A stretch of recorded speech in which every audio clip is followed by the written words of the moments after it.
candidate, and they'll have 3 minutes for an opening statement to talk about what they feel you voters need to know and what the issues are. Then we'll follow with a question and answer session. I'll ask questions. Each candidate will have 3 minutes to reply. And then at the end, we'll have our closing statements, and we'll go from there.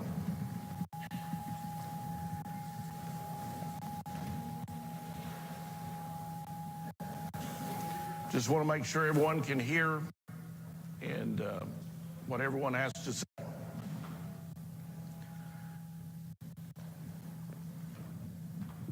Hello, everybody. My name is Bill Stepp. I'm the president of the Anderson County Republicans. This is our forum. It's the one of two. We're specializing in the local candidates who are running unopposed in the Republican primary. I think that everybody in the room knows that the political situation in the United States today is rather convoluted and uneasy and full of questions about the future of the country. So it behooves us to try to select the best candidates possible. We're trying to do that by having these forums. Have the availability to question the candidates and get their answers, and hopefully you can pick the best ones, because elections do have consequences. So we need to make sure that the consequences are the ones that we're looking for in accordance with our philosophy. And to open the session, I'm going to call on Travis Higginbotham for a prayer.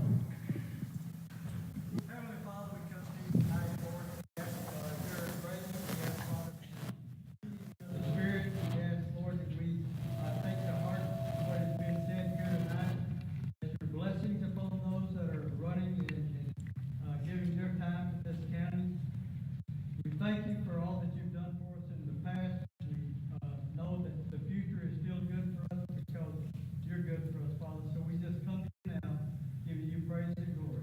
Amen. Please remain standing, if you would, for pledge of allegiance to the flag.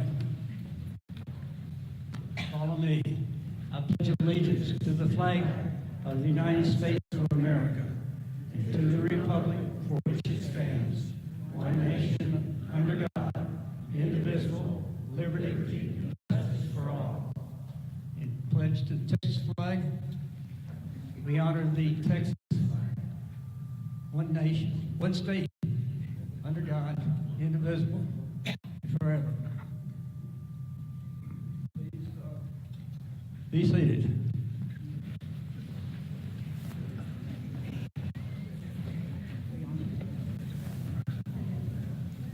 I want to formally welcome every one of you here tonight to hear what the candidates have to say. Tonight is the first of two forums. Tonight's forum will feature candidates running for County Commissioner Precinct 1, County Constable Precinct 2, and County Constable Precinct 3. Next week, a week from today, we'll have another forum featuring candidates running for County Commissioner Precinct 3 and Anderson County Sheriff. Just a reminder, early voting is right upon us. Early voting will be February 20th through March 1st. Primary election day is March 5th. Runoff is May 28th. And the general election is November 5th, all happening in this year, 2024.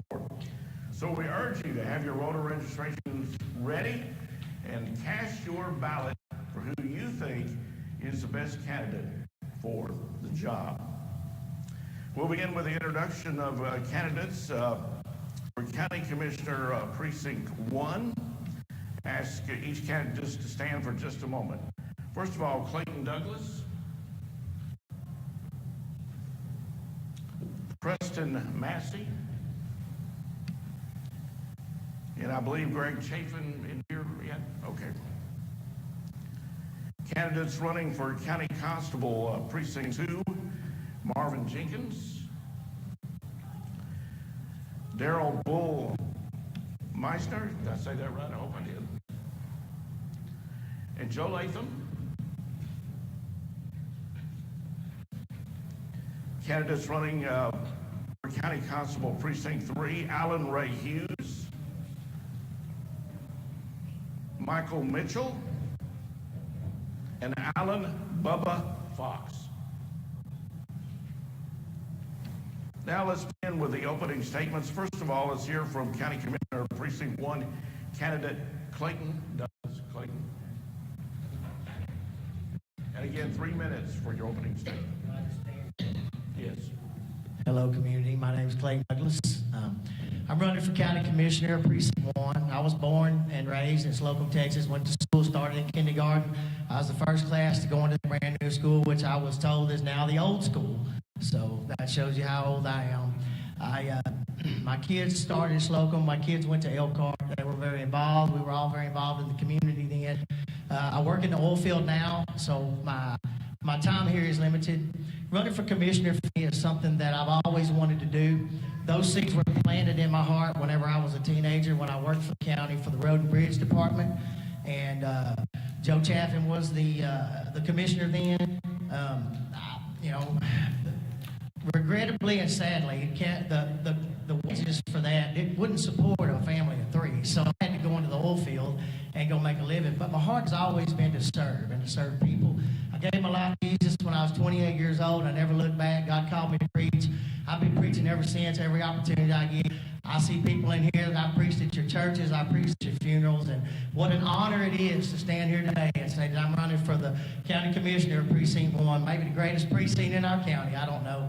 Y'all don't like me for saying that. However, I do believe in family. I believe in God. I believe that in church. I believe in that order. And when you get me as a commissioner, you get a conservative person that grew up a conservative person. My mother and my father, I remember my daddy taking off work so he could be there to vote and on vote day. And I remember we lived in Slocum, and everybody, a lot of people just walked over to the school and voted. And we were that group. We walked over to the school, and I remember that would be an exciting time for my family to go vote. My daddy always instilled those values inside of me that if you don't vote, you can't drive.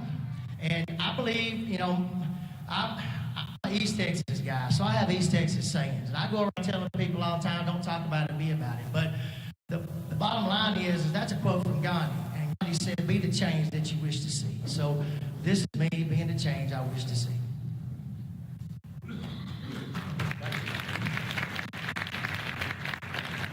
Before we move on, I want to remind everyone, if you have a question for any of the candidates, you can write it down. Just raise your hand if you have a question. Someone will come around and take your question. Just want to remind everyone of that, because we want to get as many issues before the candidates as we can. All right, next we want to introduce to you, and with his opening statement for County Commissioner of Precinct 1, Preston Massey. Good evening. I'm Preston Massey. I've lived in Anderson County my whole life. Unfortunately, I wasn't born here, but we got here good. But I'm a third generation of Anderson County. My son's a 4th. I got my grandson back there. He's a 5th. And that's why it's important to me. I've told everybody in the past that when I introduce myself, I am a conservative, but there again, above all things, I'm a saved child of God. And that's where I put my faith in everything. The fact that I'm running is I am conservative. And I know what I'm seeing going on is we have some issues with spending. And when you've got a Democratic president, you've got a Democratic House, Senate, there's no time to be going out and wasting our money like we're wasting it right now. So I'm here to try and help the citizens of Anderson County out and help myself out as well. So I look forward to y'all's questions.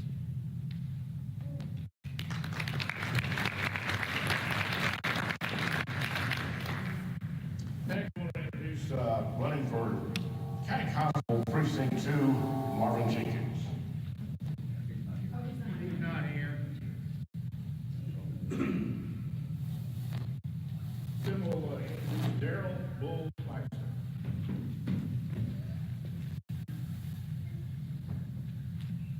Use this thing, but everybody I work with says I got a loud voice, but we'll go use this speaker. Good afternoon, I'm Daryl Bull Meisner. I have not. I have been here for 34 years. I came to Palestine seeking a job from TDC, and I grew up in Gatesville. We had cedar trees and rock. But when I came to Palestine, we had rain and grass and palm trees, and I fell in love with this land in 1990, and this is my home now. Since I've been here in Palestine, I've tried to make this place a better place to live. By working with TDC, I retired from TDC with 24 years at TDC, 17 years as a mid-level supervisor. In 17 years as a mid-level supervisor, I was able to learn how to communicate with people. And as a supervisor, sometimes I had up to 50, 60 people at a time on a shift. I had their own personalities, their own issues to deal with. So I had to learn people skills, how to relate and talk to people from that, and run the prison. And from that, I gained a lot of ways how to have more compassionate people. And that was just one way that God had me to. I didn't know then, it was a journey that had me. It taught me how to be more compassionate to people and what their needs were and everything. From there, I retired out, and during that time I was working at PDC, I was blessed by our old sheriff, Jeff Taylor, and Greg Taylor, allowed me to go to police academy at nighttime, and after a year, I got my peace officer license. In 2008, I've been employed with Anderson County Sheriff's Department for the last 15 years. The last 8 years of the 15 years, I'm assigned at Anderson County Courthouse.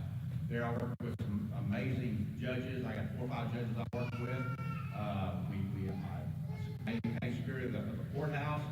I serve citations, precepts. I serve all types of little papers that the judges put out, and all I maintain security and arrest warrants and needed to. Also in the fire department. This is where I really learned how to have compassion for people. I get up all the hours of the night and get paid out to go help somebody in need. And that's all I want to become a constable for, just helping the community in need. Having a black heart, having a certain heart for people that just need help. Having it for people. So that's why I'm seeking really good constable. Thank you.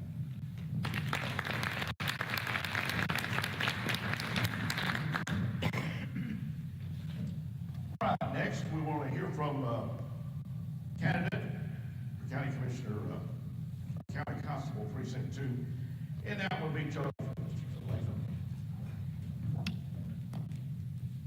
My name is Joe Latham. I am from West Texas originally, but all that said just as quick as I could and got out here to East Texas. Been here since 2017, fallen in love with the community, with the country. The biggest thing we had out in West Texas was tumbleweeds, and they got about that big. When I got out here and saw trees, I had to ask questions about what they were. But I have been in law enforcement for the past 27 years. I worked for Anderson County Sheriff's Office for 20. I started in the detention center. I went from the detention center to patrol, from patrol to CID, from CID to patrol sergeant. And I was also sergeant over communications. And I ended my career in Anderson County as the sergeant over the crime scene investigation unit. It was always my desire to further my career the best I could, and every time I saw an opportunity, I took it. It doesn't sound like that I wasn't a troubled employee. I just was wanting to learn everything I could about it. I have a passion for law enforcement. I had since I was a small child, but I went into the oil field. I got the bug in the oil field, but I never lost the desire to be a cop. I left the oil field in 1985 and haven't looked back. I am running for county constable in Precinct 2 to continue the fine job that Doug Lightfoot has done over the past 20 years. He's done an excellent job. I'm not taking this decision lightly. My wife and I both are strong Christian people. We're members out at Triple S Cowboy Church. She is part of the worship team. I work on the security and the hospitality team, and it is a pleasure to serve the people at that church. But when I was talking about doing this, I talked to Doug Lightfoot first because I wanted to make sure that he was not going to run. When I sat down and talked to him and I asked him, I said, "Are you through? Are you going to run one more time?" He said, "Nope. I've got my 20, I'm done." And I expressed my desire to run as position. After short conversations, and a lot of prayer by my wife and myself, I felt good about it. And I got with Constable Lightfoot and I told him that I had decided to run. And he told me he would do all he could to help me. And once I'm elected, he will be my mentor to keep me on the right path. I appreciate your vote.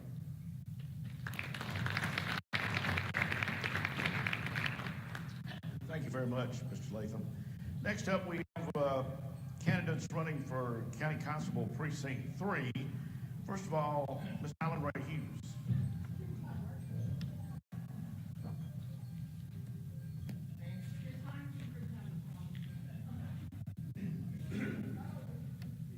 As Dan said, I'm Alan Hughes. I live in the Sand Flat. The old timers know it as the Sand Flats area. I'm the fifth generation there.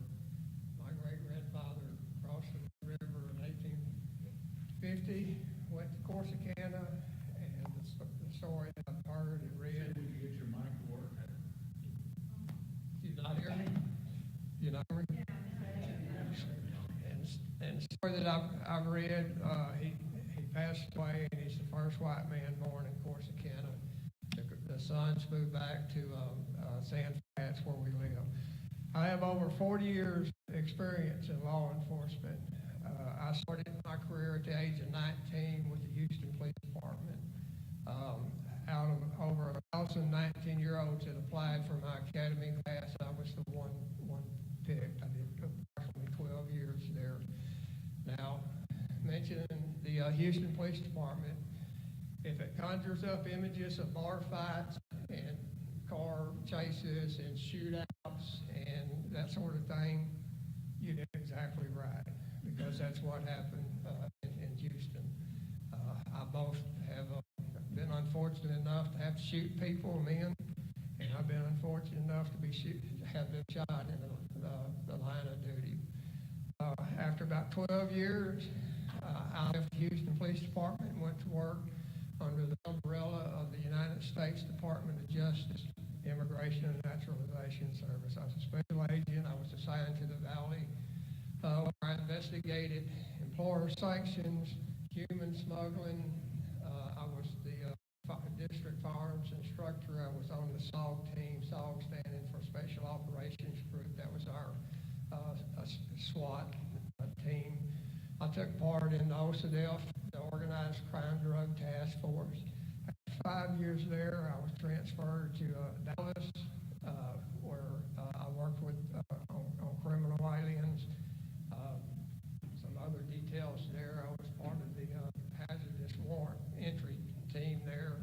After a year in Dallas, they assigned me to Tyler, the Tyler resident agent. For the next 16 years, I was the resident agent in East Texas, where I worked with every law enforcement in East Texas. I specialized in, somebody said I had a servant heart, and I specialized in working with other police departments, sheriff's departments on murders and that sort of thing. We solved many murders. I worked on the kidnapping and the murder over here in New Summerfield with FBI.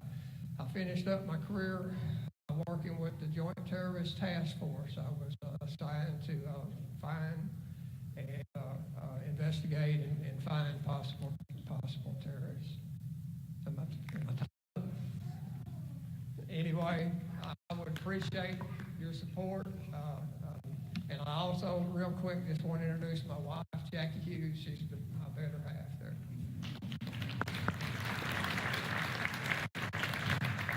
Thank you. Next up, running for County Constable Precinct 3, Alan Bubba Fox.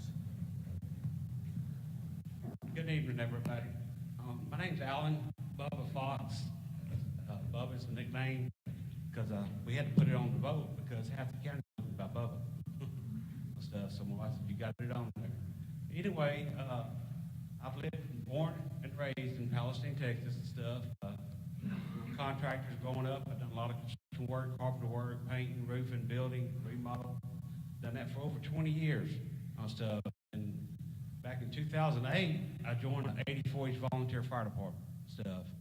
And I really enjoyed it and stuff, so they got me into working with the Texas Forest Service. Now it's called the Texas A Forest Service. When I started, it was Texas Forest Service. But I am the current chief of 84 East Volunteer Fire Department, almost 40 years. But going back to the Texas Forest Service, that's been my career. I wanted a job that had a retirement, good benefits and stuff. So in 2007, they asked me if I'd go to the police academy. They would need some more law enforcement. And I said, yes. I never thought I would do law enforcement, but it's the best thing I've ever done. So in 2008, I started as the law enforcement for the Texas A&M Forest Service, and I still stayed in fires because my fire call is so high. They still wanted me to do fires. So I've traveled all over the state of Texas as far as law enforcement and as far as fires. I did have 6 counties assigned to me in this neighboring Anderson County that I was liable for. I worked with several sheriff departments, detectives, and stuff like that on fires. My primary job here was to do timber theft and arson investigator and stuff. So all the fires that we had around here, I was investigator for the fire to determine the cause of the fires. We covered several $1,000s for landowners on timber theft. That is a big issue. For as East Texas go, timber theft is a $10 million industry on stuff. There's only 11 of us that's full-time law enforcement for the Texas Forest Service, and I'm one of them. So I've enjoyed my career, and I've learned a lot. I have been to several hurricanes assignments, stuff. I went to New York when New York got hit with hurricanes, Galveston, several other hurricanes. I am IC for large fires, my stuff. The fires that you see on TVs, stuff when we start bringing aircraft in, multiple people, out-of-state crews, you got to have a higher level of person to control these fires. So I am one. This is called 3IC. There's only 4 of us in the state, and I'm one of them. But I've enjoyed my career, and March 8th, I'm retiring with the state of Texas.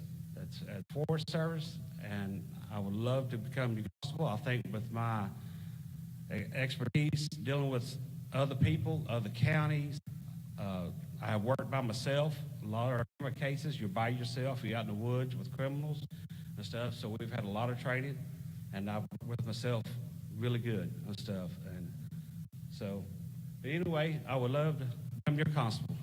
Thank you.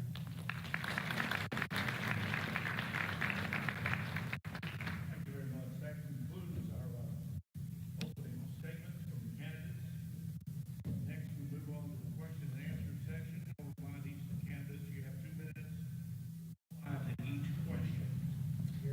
First of all, our first question is directed to the commissioners that are running County Commissioner Precinct. First of all, how do we stop frivolous spending? Thank you.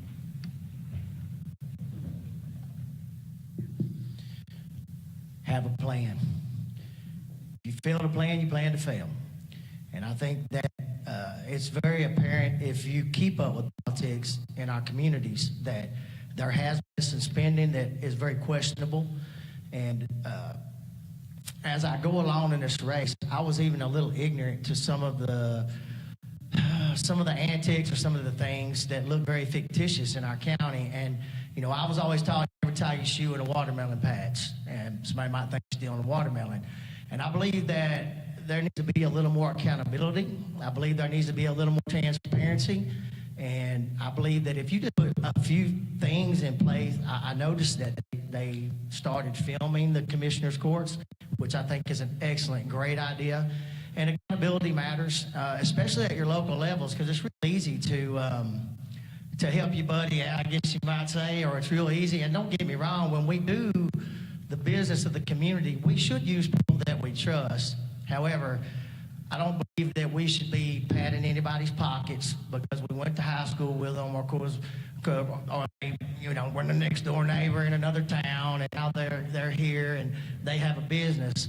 However, I'm all for using people we trust, and I just believe that there needs to be some things that that are really important put in place that I don't think if they may be in place, I'm not sure if they're in place, but I know this, they're not being exercised. I believe that's how we stop frivolous spending in our community.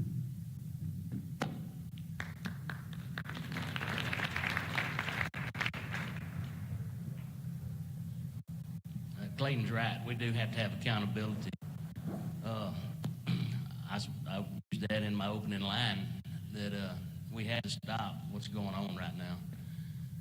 There is no accountability for the things that are going on. We have to get back to the core value of what we've got. We have a infrastructure that is crumbling right now, and yet we're still going out and doing the frivolous spending. There has to be accountability, and I can promise you, if you like me in there, I'm not going to go along to get along. I will stand up for what's right, and I will not back down from it. So if you want to stop frivolous spending, let's start it with me.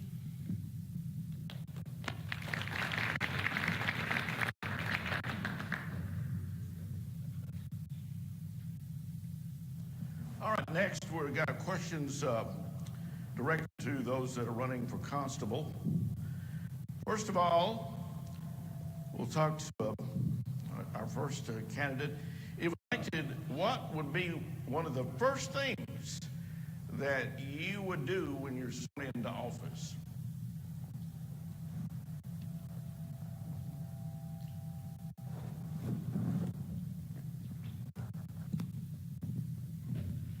The first thing I'm gonna do when I get sworn into office is I'm gonna get on the streets. I'm gonna talk to as many people as possible. I'm gonna be a servant out there on people. I'm not gonna stay at home. I'm not gonna do that. I'm gonna be out on the streets as much as I can. Taking off, I'm trying to get in the community, trying to get relationships started with people, get to know them as a first name. A lot of times, law enforcement, we react to everything. We don't go to somebody's house and have a 911 call or anything. I'm gonna go there just because I want to meet you and get to know you as a person. I'm gonna have that servant part. So when I get elected, I'm gonna be on the streets, I'm gonna be in the schools, I'm gonna be in the businesses, I'm gonna be wherever it needed to, patrolling there, be assessed to whoever needs me at the time.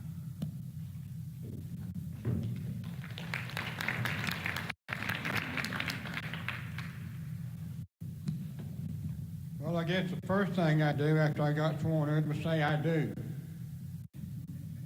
And then after that, I would continue the fine job that has been done in Precinct 2. I have talked to people in Precinct 2, and they hate to lose Doug Lightfoot as their constable. But I can assure the people of Precinct 2 that if they elect me, there won't be any hiccups. I'll step in right where he left off. I will make myself known. I will be where I need to be at the time. I will be out and about. I will be meeting the people. I have met some mighty fine people in Precinct 2 already. I plan on being a full-time constable 24 hours a day. My phone number will be available. I will use my expertise in civil law, criminal law, traffic law, to enforce laws out in the rural communities. In Tennessee Colony, Westwood, Tucker, everywhere that I'm needed, I will be able to help our other constables as they need help. I'll be available to help the sheriff's office if they need help. It's not just Constable Precinct 2. I'm still a peace officer. My peace officer license does not tell me that I have to work in a certain precinct. I will be all over the county as needed, but I will focus. My focus will be on the precinct that I am elected in. And I can promise you, once I get elected, I will hit the ground running and will continue the job that's been done in the last 20 plus years.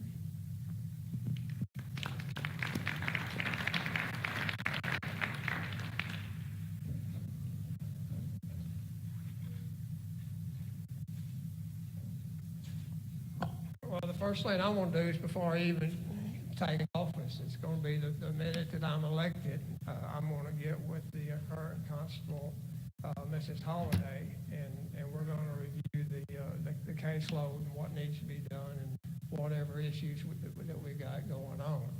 I'm going to try to get everything lined out so it'll be a smooth transition. I can move into the office. The constable's office main function, legislative main function, is to serve the civil papers, the orders coming out of our justice of the court, justice of the peace court, and it's also to act as the bailiff for the justice of the peace. So I'm going to get with the current constable. We're going to make sure that it's a smooth transition, and that way, so when I do take office, I'm going to immediately get out in the corners of my precinct, the corners of the county. I didn't mention it a minute ago, but for up to December, for the past 2.5 years, I've been your livestock deputy here in the county. And as your livestock deputy, there wasn't a whole lot of downtime, but that downtime I had, what I did was I'd get out in the corners of the county where they don't ever see a sheriff's deputy, and I would patrol that. And by doing so, I would drive up on possible criminal acts and that sort of thing. And in fact, I caught a burglar in Elmwood because I was out right in a corner when a burglary in progress dropped, and all the other deputies was in Palestine here, and I got on the scene and made the arrest. And that's what I'll do as a constable. As a constable, my duty is to that justice court. But as Mr. Latham said, I'm a peace officer, and I will perform the functions of that peace officer.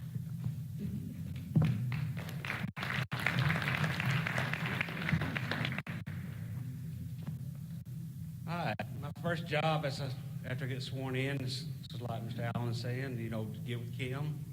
I guess a smooth transition and stuff. After that, I plan on riding the roads. I want to be seen in both in Natchez and Frankston. I want to do school walkthroughs, work football games, baseball, whatever they need. But my main priority and concern is the Natchez area on school security. I've done a lot of alert training and stuff. I'm actually going through another alert training Thursday and Friday. But I don't think you can have too much of that because you learn something every time you go through it. So the school is my higher priority stuff, and Natchez, luckily, Frankston has Frankston PD, and then I will be doing walkthroughs on Frankston too. But Natchez they're out there in the middle of nowhere and stuff, and that's one of my concerns.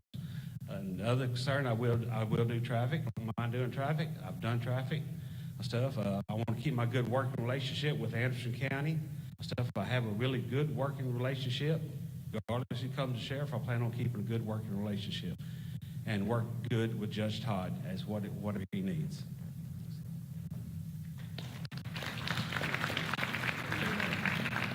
Thank you very much.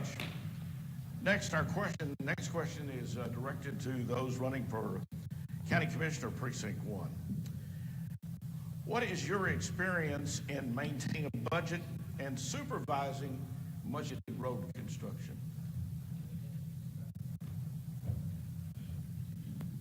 So I've been in supervision since about 2006 or so, and I have direct supervision. I've pastored a church of 300 people. I have handled that budget. We've had budgets. I wouldn't say budgets. It doesn't look like budgets, what I did with logistics, but I would have stacks of tickets that were, and I have to bid jobs that were $200,000 and $300,000 jobs, and we have to, you got to go through that line by line. So I wouldn't say I don't have experience in budgets. I'm assuming that I can transcend that. However, I understand math, and 2 + 2 is 4. And whenever you start hiding things is when you get off the rail and you get off track. And there's a lot of hidden things that go on. So I believe that my experience in doing that is not even going to be a factor. However, my experience in the field to build the roads is if you've driven in Precinct 1 for the last 20 years, chances are that whenever I worked for the county, that road was dirt, and we paved all those roads. All those roads have just been maintained, and Joe Chapman was probably one of the greatest commissioners that Precinct 1 ever had, ever will have. And Joe, if you knew Joe, Joe was a worker, and I worked with Joe in the watermelon patch where I was, big enough to pick up a watermelon, big enough to ride a tractor, and you hardly see tractors going down the road anymore. But it started young for me. I was charged even as a young boy. I farmed Joe Chaffin's last patch of watermelons for him so he could campaign for his first campaign. And I never saw Joe till the evening. So, believe it or not, that was a pretty big responsibility. I don't know how farmers have faith, but back in the day, if things didn't go right and it was you, it was a different story. So I'm very comfortable with the pressures of having the weight of it on my shoulders. So thank you.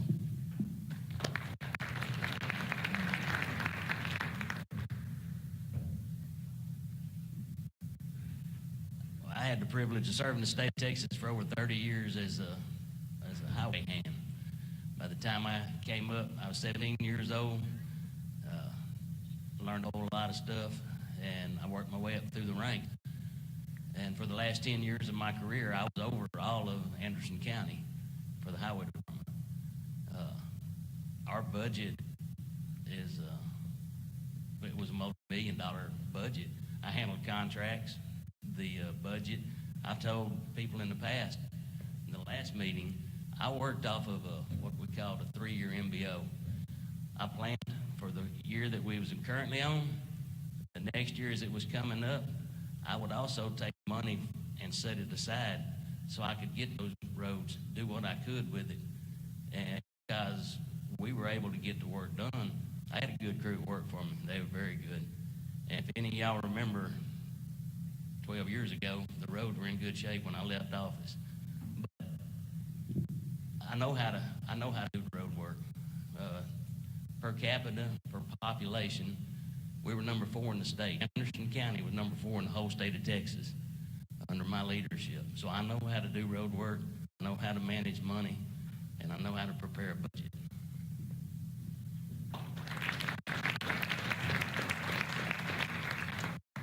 Next question is directed to Mr. Allen Hughes. In addition to your extensive law experience, you have personally used your finesse with loose livestock. What percentage of a constable's calls concern loose livestock in the county? Well, the sheriff is responsible for stray animals. However,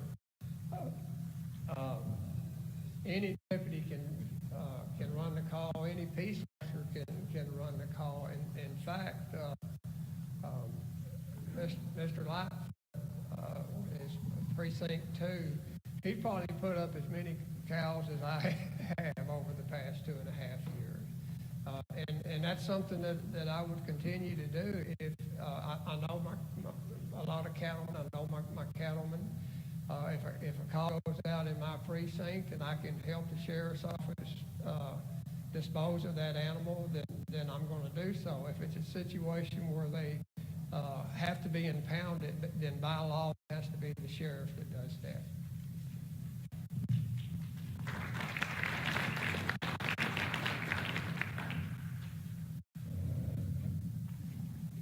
Next question is directed to our candidates running for County Commissioner Precinct 1. What would be your top priority as commissioner?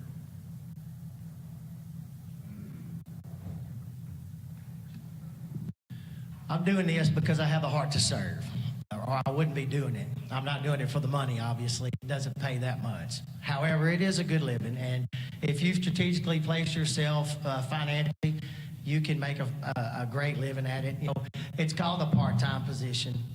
I don't know why they call it part-time. Joe Chaffin worked every day with us and was there all the time. So I'll probably be more of the same. My position will reflect that. But I believe that, just like Preston said that his roads, I took a lot of pride in our roads, and I don't know some of our roads are good, but I have on the campaign trail noticed that most people want to see the county fixing their road. And, you know, it's crazy because people in the community, they have no idea of what the job really entails. Patching a pothole is just something that should take care of itself. The roads should actually take care of themselves. However, the roads will be a focal point, at least for my first term, because there's a lot of cleanup, in my opinion, to go fix. And if we don't fix it now, then it's going to get out of hand, and we're going to have, our roads aren't going to look like they do. And that's going to be one of my main focuses. But my next main focus,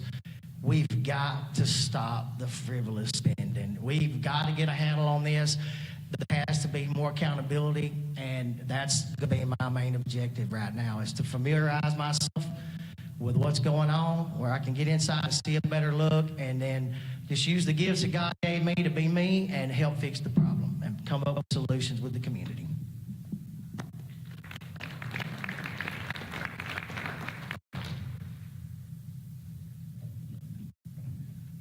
Any of y'all in here like the Civic Center?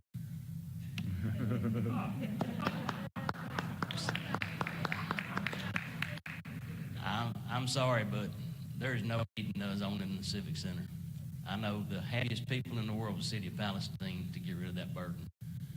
And on the day they sold it, I bet you there was a party back in the office. I'm sure there was. It's a little late for trying it now. I don't know what we can do with it. I looked at the Commissioner's Court the other day, and it looks like now they want to spend another $5.9 million to upgrade it to get it back to use. I've got a problem with that. So, yeah, you elect me, and it's something we're going to work on. Now, by the time I get there, I'm sure that budget will probably done be approved. But I can work on other things.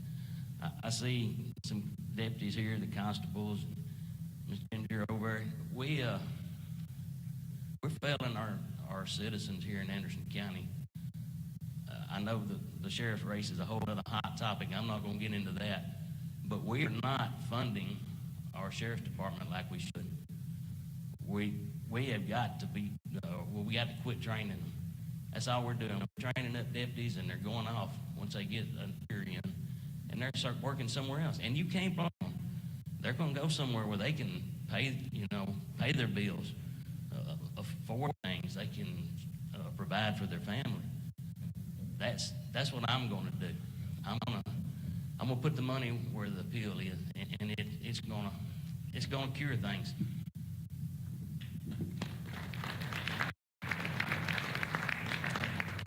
Next question is for all the candidates running for both commissioner and constable.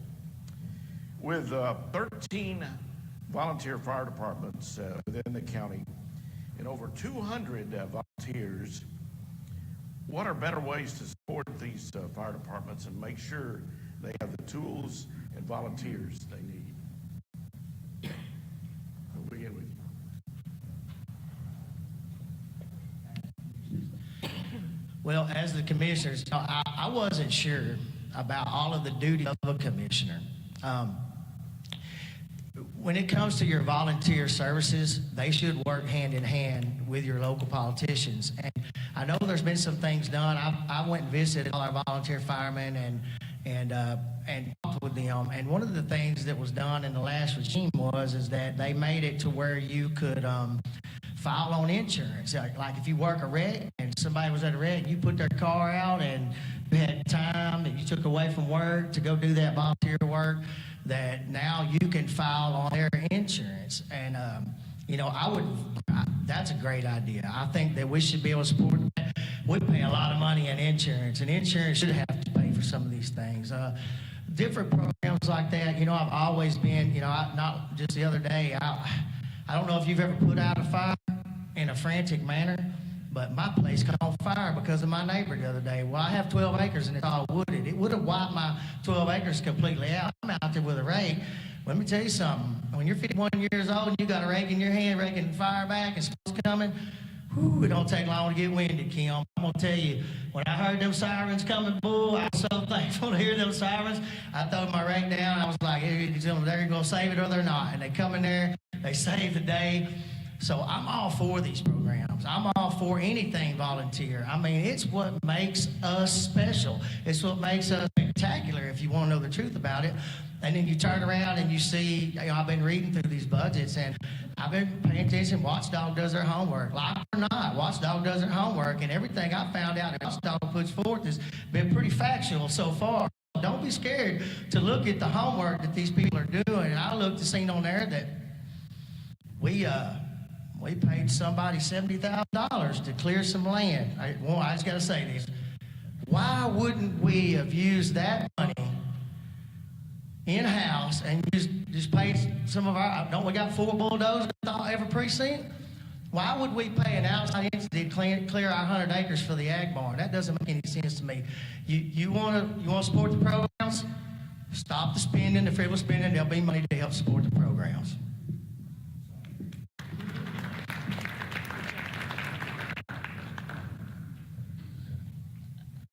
Not being in the Commissioner's Court every day, I have no idea how much we do fund them, but I know it's not enough.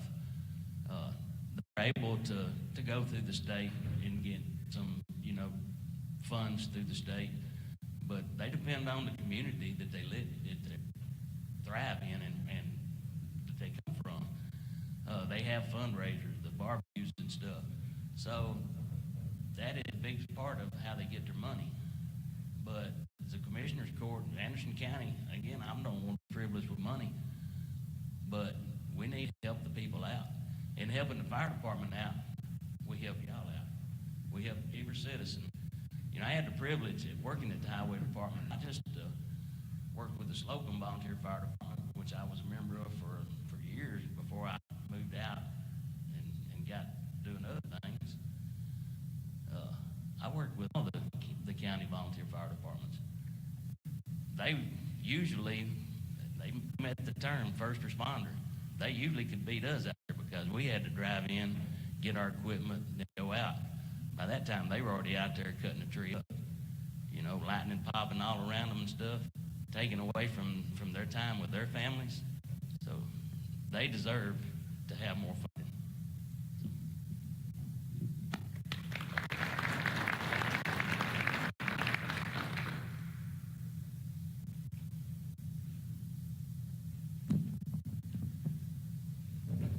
Fire departments are real close to the heart to me because I am a fire volunteer. I've been in it for over 22 years. I'm the president of the Tucker Fire Department right now. And when we get our money from the county, and I got 3 or 4 firemen here, they'll agree with it. When we get our check, half of it goes to pay the insurance for the fire trucks that we have.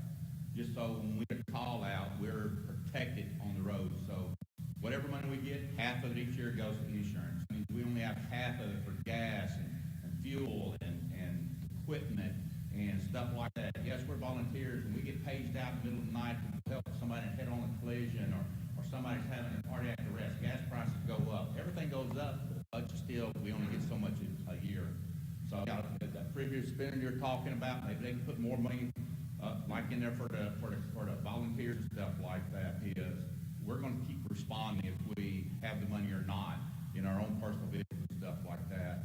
We're going to be there because that's the heart that we have. Only there's special people that have a heart to go out into a fire, into a house fire, and get people out of the house fire and save when their house is burning down and pulling some out of the car and stuff like that, or even have someone maybe die on engine harm and stuff like that. So yeah, fire department is real dear to me. Thank you.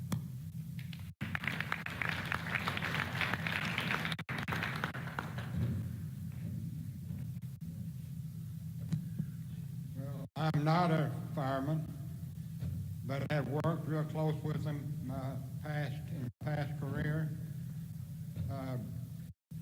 Exeter County had the same problems that Anderson County has. The volunteer firemen were not funded. A lot of times they bought their own bunkers. They had to pay their own fuel in their trucks. As far as helping their budgets, I can't help their budgets. But what I can do is I can support their fundraisers. I can get up in the middle of the night when they get called out for fires, and I can go take them water, and I can go take them snacks, and I can make sure that the firemen are not getting overheated that I can have a cool truck that they can sit in and cool off and make sure that they have water, they have Gatorade, they have some refreshments that they will need.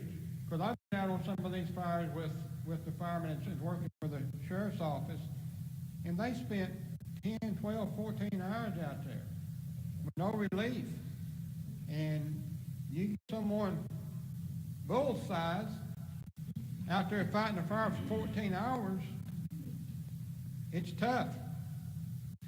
But not only is the constable can support the fundraisers, but be available to help with the fundraisers, to be a voice without volunteer fire department, to encourage the citizens to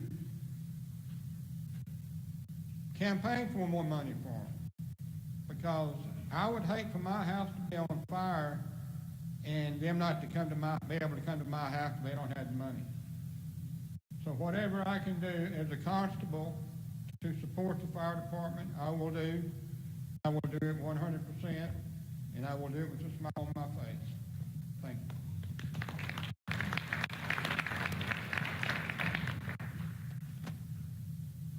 Okay, as I was talking about a while ago, I am the chief of volunteer fire department for almost 40 years on stuff. Give you an example, the county gives us $15,000 a year. When I turned my budget in last year on the volunteer fire department, I spent a little bit over $36,000. Because, volunteer fire department, yeah, we have some new trucks, but we have a lot of old trucks, and you're going to have breakdown. And there's nothing cheap when you start having breakdowns. You can destroy a pump, kid unit, you're looking at $20,000. So just last week, I had to renew. I have 2 trucks. I had to keep full coverage insurance on it. I spent $3,600 just on full coverage insurance on the volunteer fire department on stuff. So, when I worked for Forest Service earlier in my career, I was a district fire coordinator for the 6 counties stuff. So I had 60 volunteer fire departments under me that I was responsible for. So our agency does have grants and stuff. Now, is it easy to get those grants? No. You're dealing with the whole state of Texas. You may fill a grant out, but it may be 10 years before you get it. It might be 5 years, or you may get it the next year. So there is FEMA grants, same way. A lot of the fire departments cannot afford the FEMA grants, which 5%, our grants are 10%. So if you buy a truck that's, say, a brush truck right now is averaging $220,000 on the cheap end. That fire department still has to pay 10% of that $220,000 on stuff. So let's say you got all your training. Training is not cheap. You got 10 people off, get train. We really press the training part. There's nothing worse than seeing somebody get hurt or killed on a fire. And I've seen that stuff in my career.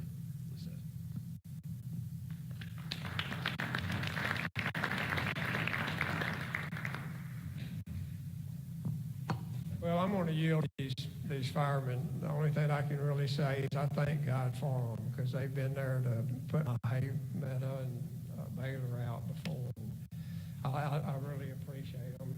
Like Mr. Latham, about the only thing I can do as a peace officer is support them, be on the fire scene, to assist them with traffic, try to keep them from getting run over, try to keep people from running over their hose. Help them any way I can, like Joe said, even if that's just running to the store and getting some water.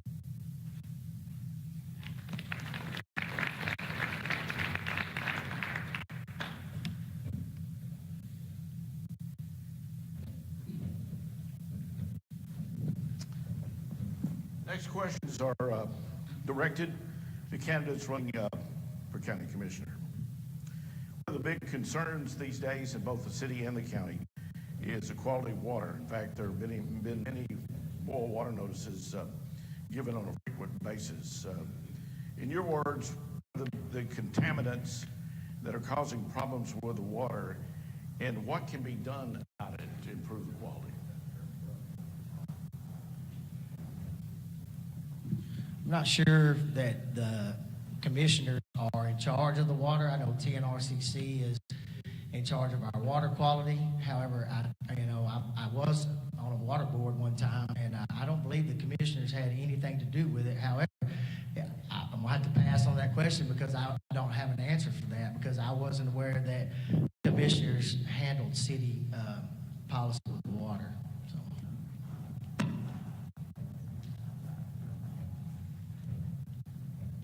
Well, unfortunately, the type of soil that we have around here, water breaks are going to happen.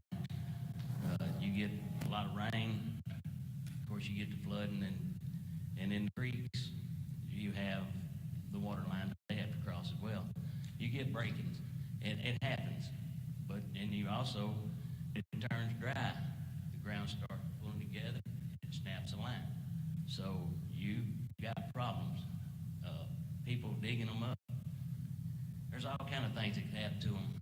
Now, as far as what settlements get in it and stuff, I don't know. I'm no chemist, and I don't know how to solve that problem. Sorry, I can't give you a better answer than that.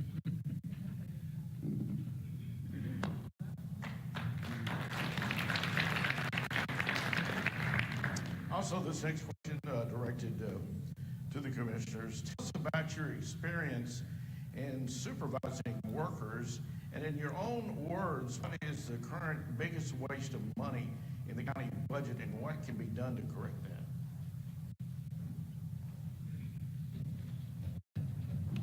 Well, I wasn't going to bring it up, but Civic Center was probably the biggest waste of money that we've had in the most recent time. And it, a lot of people don't even know we own the Civic Center. I just believe in transparency, and I believe that if we have a plan and we push that plan, and I believe, taxpayers are not stupid. I think that everybody would agree on that. However, I believe that they are not.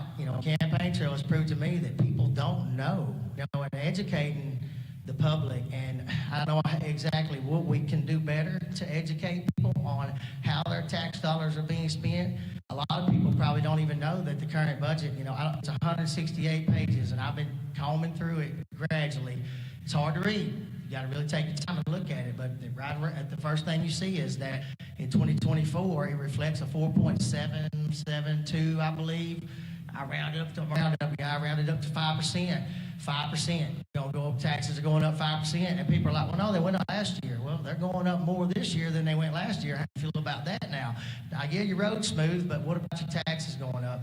I believe that we've got to, like I was closing my statement a while ago, when you spend $70,000 to clear land, and you have all the equipment and the personnel to do that in-house, you should do that in-house. Pay a little overtime. We all looked for overtime back in the day. If a tree went down at night, we all was trying to get to it to get that little damn overtime. So I know the guys that they only work a 4-day week. They could go on a Friday and do those things. Things like that, to me, matter, and that just comes with closely managing it and not just being foolish with taxpayers' money and saying, oh, well, it's there. Just use it for this or use it for that. It's your money. And when you should know where it goes. And when you look at the Civic Center, it does. I mean, I have memories at the Civic Center going up from graduations, and it's gutted completely.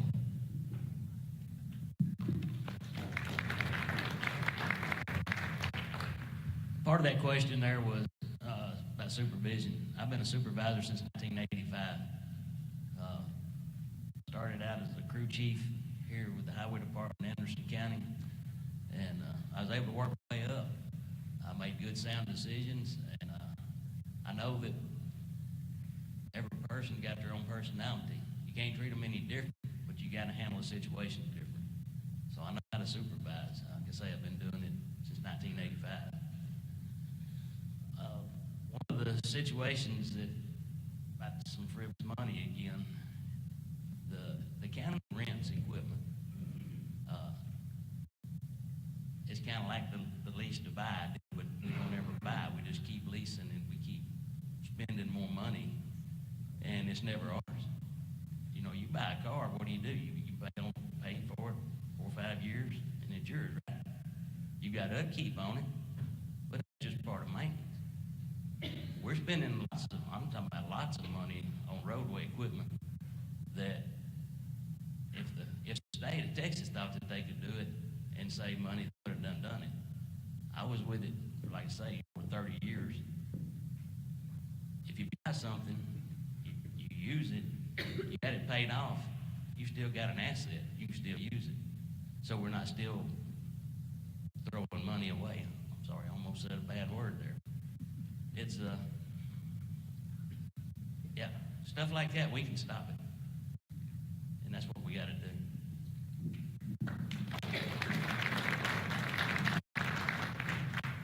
Next, this is, directed candidates running for Constable Precinct 2. What is your view on serving warrants, and do you commit to serving warrants yourself?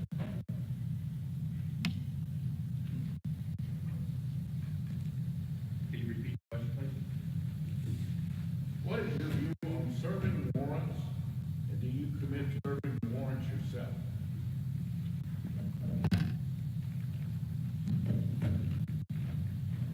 My view of serving warrants is like upholding the law. If there's a person, if I stop somebody on the side of the road, you've got a warrant, and if it's confirmed through dispatch that he has a warrant, I'm arresting. If I have time to call in backup, if the deputies are in an area to help me do a backup, it's a lot safer to have two people doing a warrant if possible. But if I know where a person's at, I'm gonna sit there and see if I can get somebody out there to help me to serve a warrant. I'm not going, if I know that somebody has a warrant, I'll try to execute that warrant myself, or have whatever, be part of it when I do it. I don't need to say, okay, this is the sheriff's department job, I'm gonna turn it over to them. No, I'm a law enforcement officer in the state of Texas, I'm proud to be one. So if I have somebody has a warrant, I know it's been confirmed he has a warrant, yeah, he's gonna go to jail, he's gonna go, we got a hotel called Anderson County Jail for him. Thank you.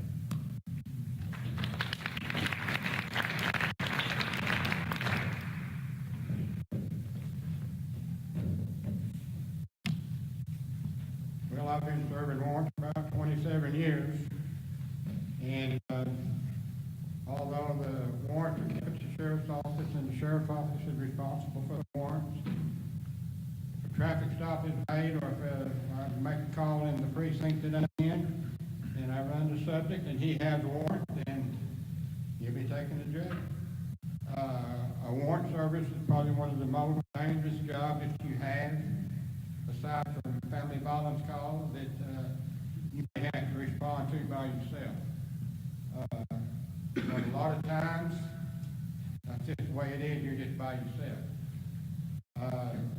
We have, I don't know how many warrants we have in Anderson County, but it won't go down, the numbers won't go down, because once we serve one, 10 more behind it. But it takes all of us to keep Anderson County safe. It takes all of us to keep the state of Texas safe. And I would not be doing my job if I had a traffic stop and I found someone had a warrant and I said, okay, you need to go talk to your sheriff's office or your PD next week and you need to take care of this. That's not the way it ought to be handled. You do your job as the job is presented to you, and then you thank God that you're right home safe.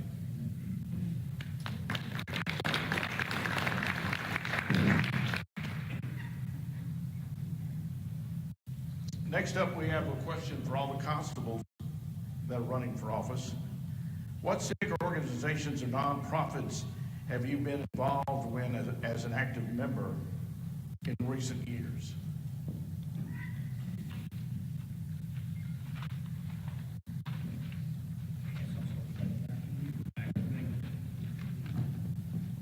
Well, have y'all heard, I am in an organization called Tucker Fire Department. I am their president for the last 22 years. I've worked for Texas Fire Department. I've been a member of the Tennessee Colony Fire Department for 2 years.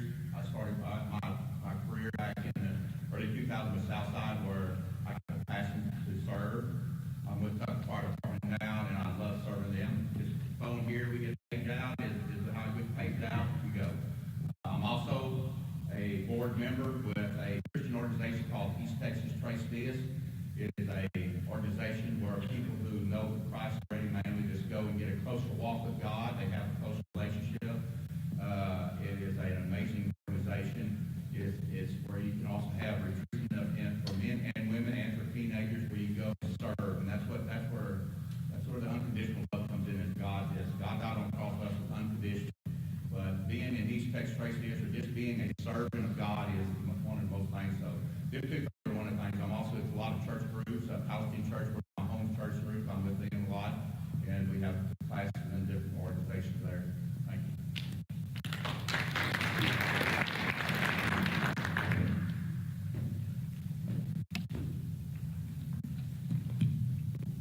back in my oil field days, I was on the board of directors at West Texas Safety, which was a company that provided safety training for some of the major companies out in West Texas.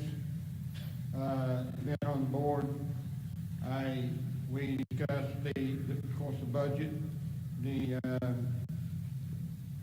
training instructors, the travel expense. It was an honor to serve on a board that did that much for the people in West Texas. Because if you're familiar with the oil field at all, it's about like being a cop. So if you go out on a drilling rig, you may or may not come home. If you go out on a roustabout crew, you may or may not come home. And so whenever I got to make decisions on what kind of training we was going to make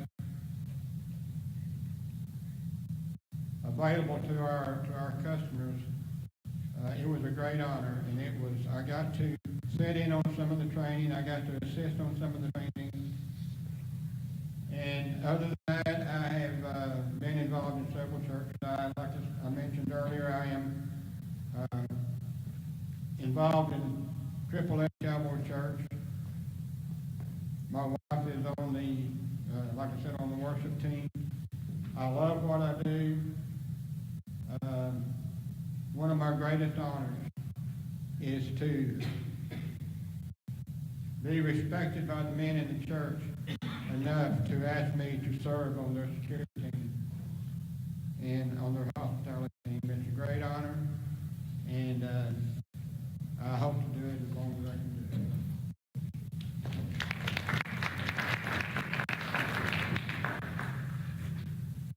Well, a year or so back, I was a member of the Frankston Rural Water Supply Corporation on their board.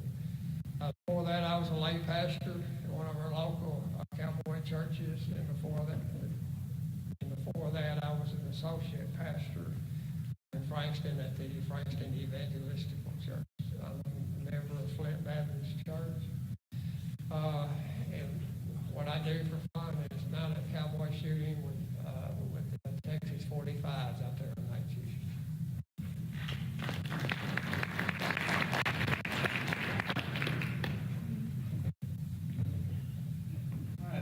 We talked about earlier, I know I am a volunteer, been out there a while, but also I used to live in Circular Lake. I was one of the board members of Circular Lake for a pretty good while and stuff, and we had quarterly meetings every year and stuff, and so we discussed several things wrong with the lake. When we had how did it really get so bad and stuff, we made decisions, put grass carp and stuff like that stuff. Other volunteer stuff that I've done over my career is anytime a volunteer fire department needed the Forest Service come up and make a speech for them, we would do that. Or help them do fundraisers stuff. We were really big into that with any kind of fundraiser to try to help the volunteer fire department. And I'm a member of Dogwood Hills Baptist Church. I do security out there for them and stuff, and I really enjoyed it. Other than that, that's about it.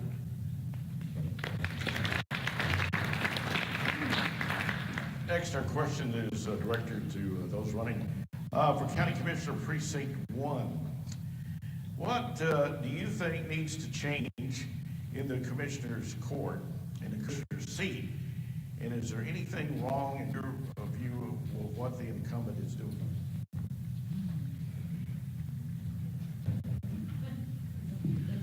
I made my mind up along when I started this. I was going to try to run as clean as I could, but facts are facts, right?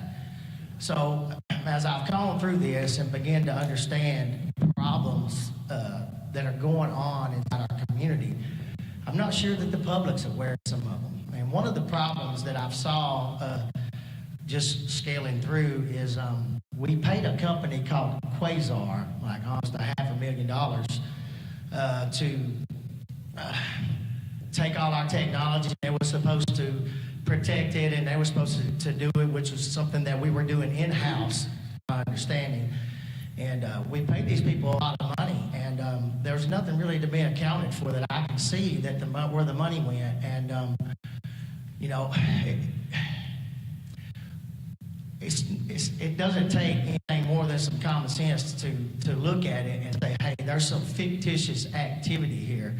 And then we found out later, you know, that the guy was a criminal and he was a convicted felon. And we gave all our technology and all our money over to a convicted felon. And, you know, I don't understand that. I don't know what that looked like in doing that. All I know is that it happened. And so, you know, and how that happened was through the commissioners. And I believe that things like that, they've got to stop. Some of y'all are probably like, what's he talking about? You know, it's public information. You can look it up yourself and educate yourself on it. There has to be accountability. I don't believe there's enough accountability with that court. I don't believe that I believe that the power of that court is greater than you realize, and it doesn't necessarily reflect passing a pothole. Thank you.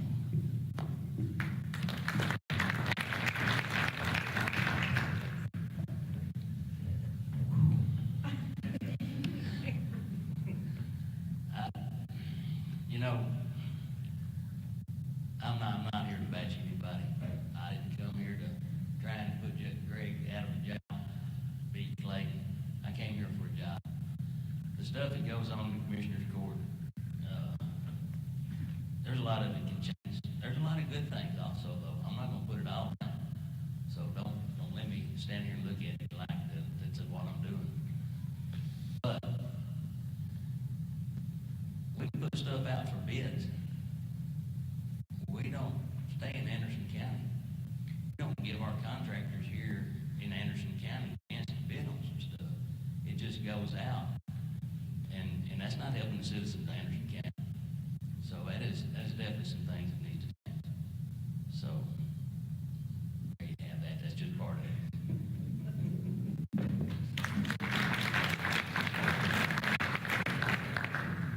Next question goes to our constables, our candidates running for constable. What distinguishes you from the other candidates, and why should voters go to the polls and cast their vote for you?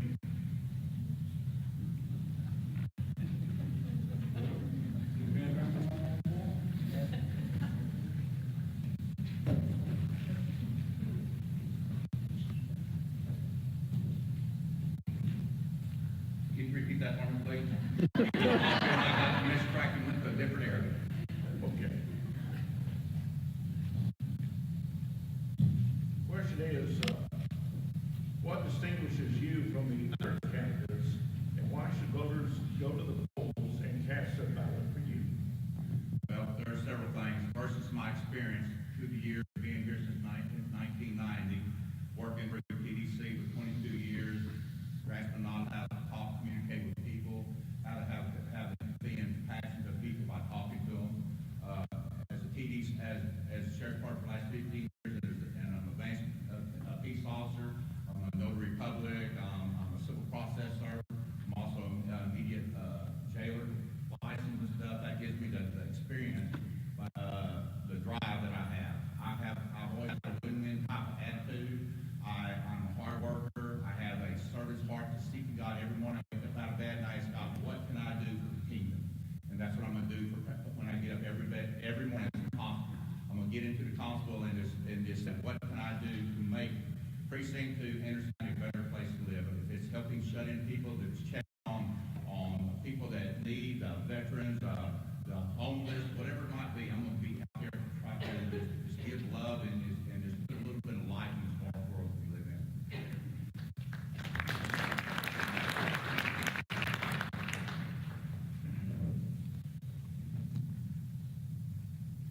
As Darrell mentioned his experience, my experience sets aside, I've got over 3,000 hours training, T-close training. I am a field training sergeant. I'm a T-close instructor. I have had some training in counterterrorism. I have a work ethic that is next to none. I believe that if the job has to be done, you go get it done before you go home. There's no running about your job. There's no not wanting to answer the phone when the phone calls come in at 2 or 3 o'clock in the morning. From a citizen or from the sheriff's office that says, hey, can can you help us out here at this location? I am willing and able to do the job. My experience will help me step into this position. I have experience in civil law, criminal law, traffic law, and communications. I have worked in CID.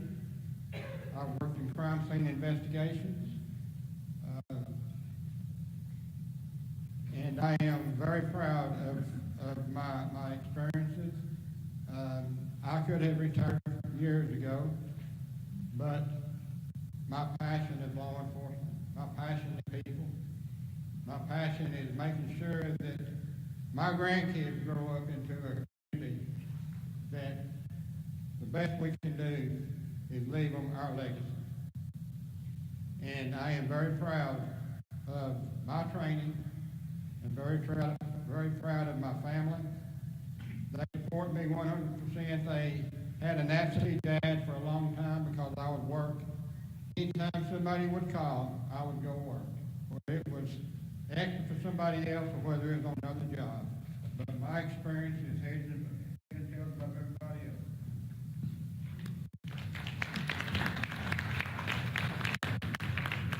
Well, I'm afraid I'd have to say three things. The first thing is my experience, which, if you noticed at first when I started giving my resume, I was extremely nervous. And that's because when I was a kid, if my daddy heard me bragging, I'd get a whooping.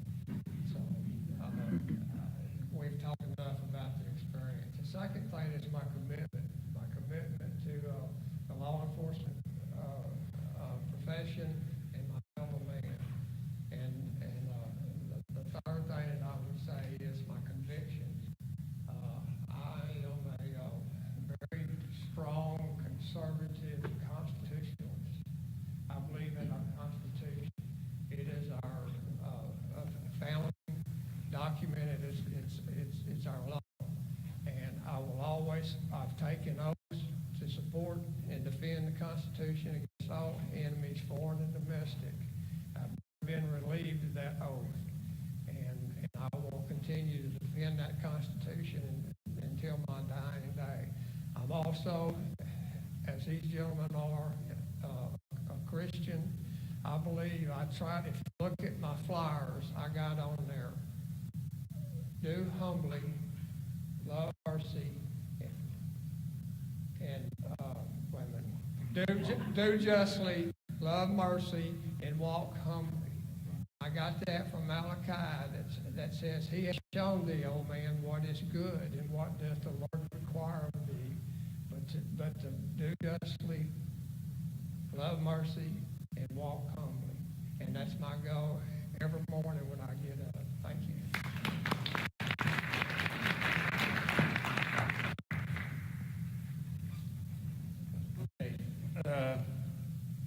My job, luckily I've got to work with so many people, volunteer and stuff. As our agency, they call me, hey, would you mind going to a fire, or whatever, and I'd volunteer to go to it and stuff, or we need you to IC. I love helping people. I've done it all my life. I've worked hard all my life. That's all I know is to work hard on stuff and be honest with people. If you're honest with people, they'll be honest back with you. So treat people with respect, and they'll treat you with respect. So as I meet everybody, I'll treat you with respect on stuff, and I'll respect it back on stuff. But I have been around a long time and stuff, and I say I love to help people. Anybody's in help, it doesn't like Bull's talking about. If they need help in their precinct, I don't mind helping them on stuff. I've done it for almost 40 years. With the Forest Service, you better get ready to start helping people because you're meeting a lot of people, and when you meet these people, you'll go into people's houses that might be burned down or they lost everything they had and stuff. So you need to talk to these people and reassure them and make them feel better that everything's going to be okay. And I've had to do that several times and stuff. It's volunteering. I don't have to do that. But I feel sorry for these people and I want to help them and stuff.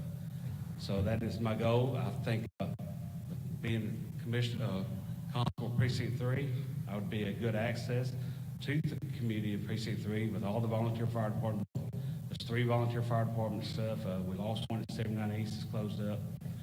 But I'm out and about around, and some of the volunteer fire departments get a call, I can assist them on that call and help them out.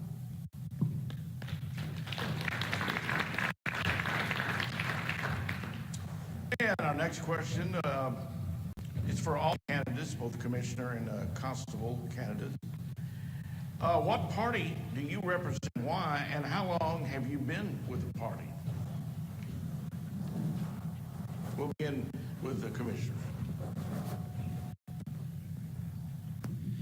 I represent the Republican Party, and because it was instilled in me as a young boy. From the time I was little, my daddy was a Republican, my mama was a Republican. It was understood in my household that we believe in free enterprise, and that we believe if you go put in a day's work and you put your best foot forward, that the American dream reflects a republic. And that if you work hard, you can achieve the successes that you want to achieve. And I believe that the Republican Party represents my core values better. When it really boils down to it, for me, it's a moral issue. And, I got to go morally with that. And the Republican Party is way more deeply valued in their values of their morals. And so I'm a natural Republican because that's how I live my life. Thank you.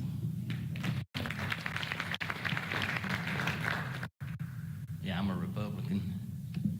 I'm 59 years old. That's how long I've been a Republican. I guess I come out of the womb feeling that way.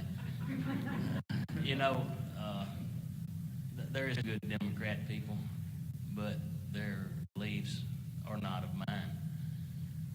Just like Clayton said there, you work hard for your living, and they're ready to give it away. And that's not me. So, yeah, I'm a Republican.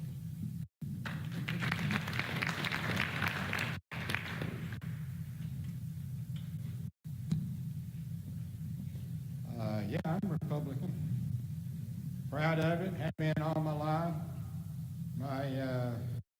I was raised in a Republican home. I don't like the way our world is going right now.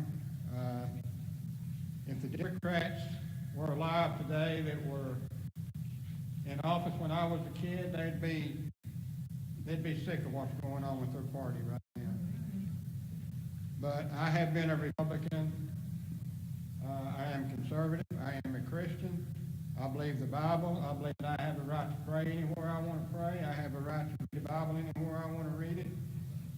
And I don't want somebody telling me that I cannot teach my kids how to shoot a gun. I don't want anybody teaching me I cannot take them to Sunday school.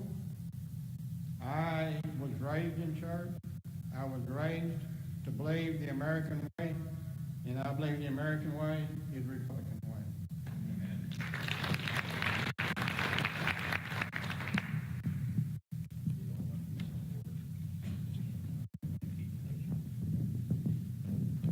Like everybody up here, I'm a Republican too. I'm a real strong conservative. I think everybody was saying, I love God. Conservative is the best platform. It's like they were saying, it's more of a moral thing. Both parties have issues, but the Republican Party has the best one that fits me. I love God. I love the Constitution. I love just to be able to worship wherever and be proud of it. So I'm a conservative Republican. And I've been, how long I've been there? Like Joe was saying, the earlier years, my mom, dad, grandpa, they used to be Democrats, and they used to have different bases and stuff. But my time I voted Republican was with Ronald Reagan, was running for president. That's when it was a good argument to have my dad and stuff. But that was the first year I've been Republican and been there since that time. Thank you.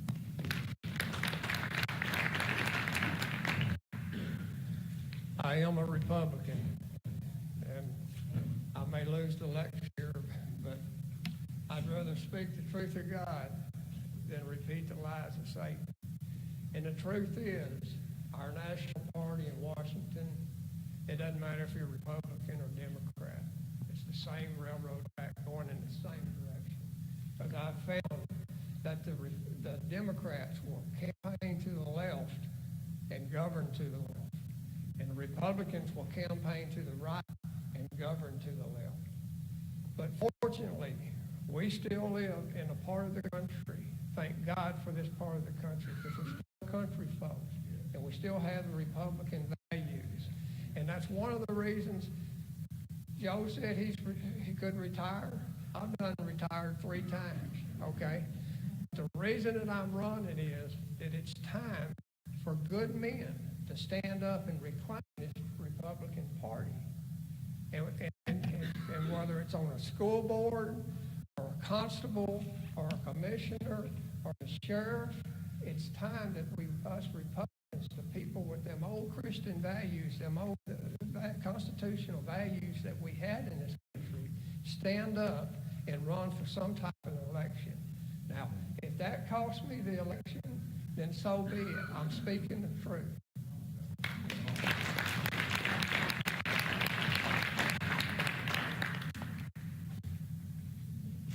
Well, Mr. Hughes, I don't believe that's going to cost you election because I believe the same thing on that stuff. I am a Republican. Stuff. I always have been a Republican. Stuff.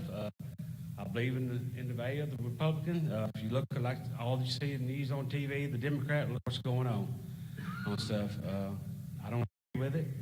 I am a Christian too.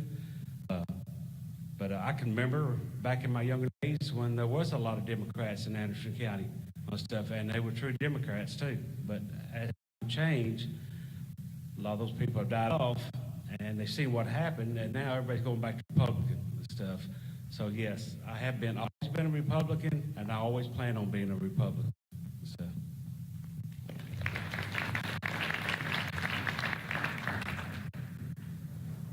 Certainly want to thank everyone that has submitted these questions. They've been really good. I want to thank the candidates for answering them. At this time, we'll begin closing the forum with the closing statements.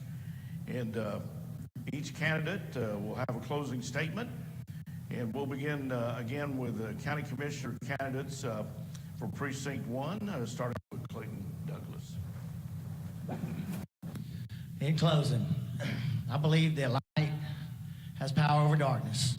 At the end of the day, I believe there's things done in the dark in our community for a long time. I knew I was going to run for this. I told my wife when I met her 30 years ago, I was going to be commissioner one day, or at least run for commissioner one day. And I don't know if that carried any weight with her, but later on, after I got time to run and we got around to it, it wasn't a surprise to her. And I didn't even know some of the issues that we had. But since I'm in here now and I'm doing this and I'm listening to the people and I'm going around, I hear you. I want to tell the people, I hear you. I hear you loud and I hear you clear. And I stand before you. I'm not saying I'm perfect. I'm not saying that I might not be the best commissioner. I may not be the best choice. However, when it comes to the choice and when you make the choice, you can stand assured I'm going to do what's right. At the end of the day, I have to lay my head on the pillow because I'm a Christian first and foremost of anything. And when I lay my head down, I want to know that I've done the right thing. The next thing is that, we're not the richest county and we may not even be the richest precinct. I don't even know exactly how that goes. But this is what I do know. It's not what you have, it's what you do with what you have. And I don't believe we took care of that. And, you see in the Bible over and over again that God blessed people that took good care of what they had. They may not have had a lot, but whenever they did take care of what they had, I believe God blesses it. I believe that at the end of the day, if we hold to our values, and I believe I'm running this race today because God inspired me to do it. He didn't release me for 30 years to do this, and now He's released me. And I know I've been released because I see God's hand in everything. And if anything, I want to say this is being live streamed, and this might give me the raise. I don't know, but if I come by your house and you need prayer, you speak up because I want to pray for you. Because I have prayed for so many people on this campaign, and it brings me peace of mind in my heart. If anything, I'm doing this because God wanted me to come pray for you, and that's good enough for me. So I want to thank everybody for listening to me, and I'm going to pass the mic on here to my constituent.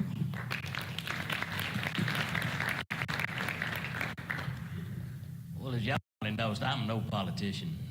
I ain't got no fancy words. There ain't nothing fancy about me. I do have experience. I've got over 30 years worth of road work experience, and that's what surprises me when I get out and talk with people. Over 90% of the people believe that commissioners, he works on the roads. They have no clue of what they know. But I know budgets. I know how to take care of things. I know how to cut fat when it needs to be trimmed. I know how to keep from spending money frivolously. So if you want somebody that can take care of your budget, take care of the citizens of Anderson County, elect me.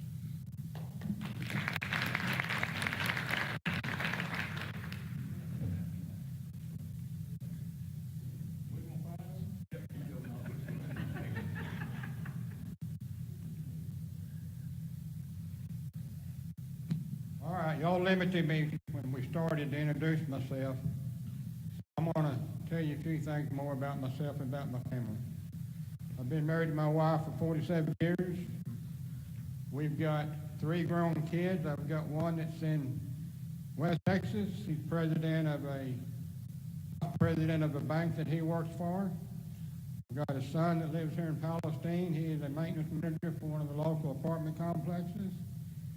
And my daughter, very proud of her. She has been over in Okinawa the last 4 or 5 years with her husband. Been in the Marine Corps. She came home here recently with a master's degree in criminology. She's got a degree in something else. I mean, she's got 3 degrees. I'm very proud of her. She's got a certificate of counterterrorism, and she is currently working for one of the units over in Rusk as a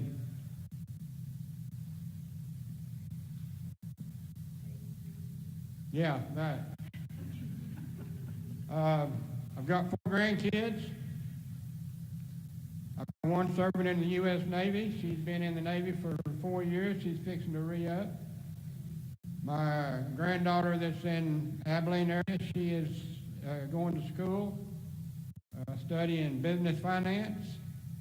And I have got a beautiful red-headed granddaughter out in West Texas that is still in high school, and a little red-headed grandson that is making me pay for my raising and making his dad pay for his raising.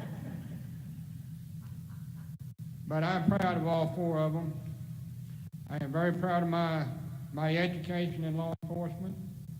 I have mentioned that I am honored to have Constable Lightfoot in my corner, but I am running on my own merits, on my own abilities, on my own work ethics. I've got very strong work ethics, and I may be number 3 on the ballot when you go to the voters' booth to look up my name, look down to number 3.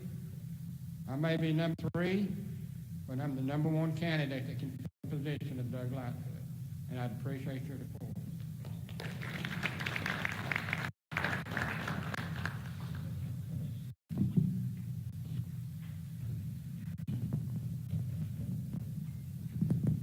A while ago, when I ended, I had one more hobby that I was into. I got a little nervous when I touched on that. I'm also a TCLO certified hotline counselor for the top line. In this hotline counseling service that I'm certified in, I get to talk to people, law enforcement, and fire departments only. If they have any type of disaster or tragedy in their lives, that phone right there, I can get online, and since Christmas, I've been doing this since my campaign is most important right now. But I am a TCLO certified hotline counselor. I can talk to law enforcement and fire department with any tragedy they might have during the daytime. But now, I want to thank everybody for coming out here tonight and letting us show who we are and why we want to run for constable, commissioners, and stuff like that. I want to thank you for that. It's been an honor for me to be serving in this community for the last 34 years. That's when I moved here in 1990, either in TDC, where I get knowledge and vast experience of how to talk and communicate with people, through law enforcement, through the education for the last 8 years, which is going to help me when I get on the streets. As they said, our number 1 job in a constable is serve papers and work in courtrooms. And for the last 8 years, that's exactly what I've been doing. Been serving papers and working courtrooms. Tomorrow I'm gonna go out to TDC and I'm gonna serve almost 40 papers at 3 prisons. Gonna be serving papers out there, working in courtrooms. Also, if you elect me as your constable in precinct 2, I'm gonna always wake up with the heart of God in my heart and just having a win-win type of attitude and just trying to make whoever I speak to, whoever God puts in that journey in my life that I can help with. There's several things that I want to implement when I do take office, and that's like the number one thing is I'm going to take all the responsibility of Anderson County of all the civil papers of precinct 2 come to me. It is my responsibility to serve all the papers from the sheriff's department to the constables. If it's the writs, if it's indictments, if it's precept, whatever it might be. Yeah, I want that responsibility. As a constable, it's my responsibility. Also, if I get an order from the district judge office, I'm going to do civil standby. All the civil standby is an order from the judge to sign a writ. It's a writ of possession or a writ of attachment. So we have a lot of people that can't get along when they get married, they get a divorce, and everything fights over tangible property. If I get an order from the judges, the constable go out and get it, I'll do some standbys to make their lives easier so they can get on their lives more better. The second thing I like to do when I take office, I want to have the fire departments. I already talked to the fire departments in my area, but I want to get a buddy system going that we go down there and check on the veterans and the shut-ins and the people that are just barely getting by with. The fire departments, most fire departments have people that are trained to take blood pressure, stuff like that. We can do a worksheet of everybody in our districts and stuff like this and find out where they live, what they need, so when we get paged out, we'll be able to go there. I'm running for precinct 2 constable. I'd love to have your vote, and I am number 2 on the ballot, 2 for 2, bull constable. Thank you.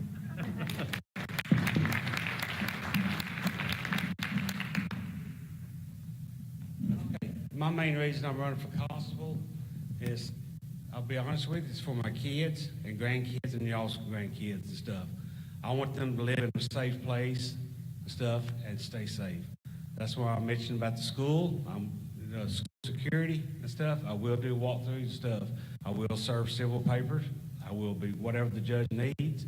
Like Bull's talking about, you do all the standbys, subpoenas and stuff, and I will serve them and stuff. I plan to be 100% constable and stuff at all times. Long hours does not bother me. I'll work day and night. I have no problem with that. If they need me at nighttime, I'll gladly be out there. I'm used to getting up 2 or 3 o'clock in the morning and go to a call stuff, so that is no big deal to me. Other than that, I'm looking forward to serving Precinct 3 constable in that area. Say I was born there. I was born in Precinct 3. I was raised up in Precinct 3. I've lived there all my life. I'm 60 years old. If that gives you an idea, I've been out there for 60 years and stuff. But I do look forward to being your constable. If you vote for me, I will promise you I will do a 100% job for you on it. I will do. If anybody has any questions, they can call me. I'll gladly talk to them. I don't care what time of the night. Call me. If you need help, give me a call, and I'll be there to help you. Thank you.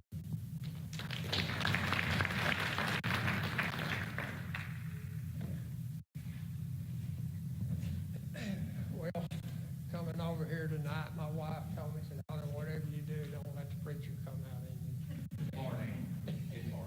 And what I do.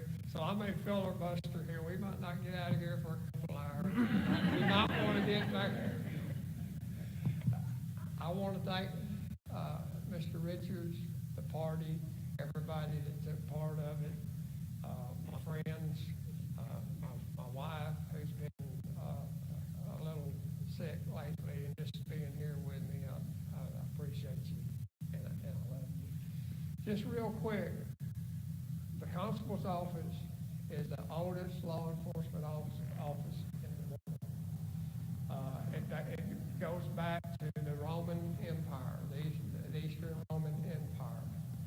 And the first of the 5th century, the French created they depended on the office, and they called it Count of the King's Stables. And over time, it was shortened to Constable. It dates back in Texas to Stephen F. Austin when they came over and colonized Texas. He did things. He created the Texas Rangers into the law. The constable position has since come to be known as the people's peace officer. A constable only answers to two in the state of Texas: the governor of Texas and the people in his precinct. It's a very honorable position, and I'm here tonight and applying for the job. I want to be your constable. I want to represent you. And so we want you to go out, tell your friends about the forum, tell them to come, ask questions, participate, and when the time comes to vote, cast your vote for who you think will best represent our area. Of course, now, voting will begin February 20th. It's almost here. Go through March 1st. Primary election day is March 5th. Runoff is May 28th. And general election day, it'll be here before we know it, is November 5th. Been a real pleasure. So thank you for coming. We'll see you next week. Thank you, John.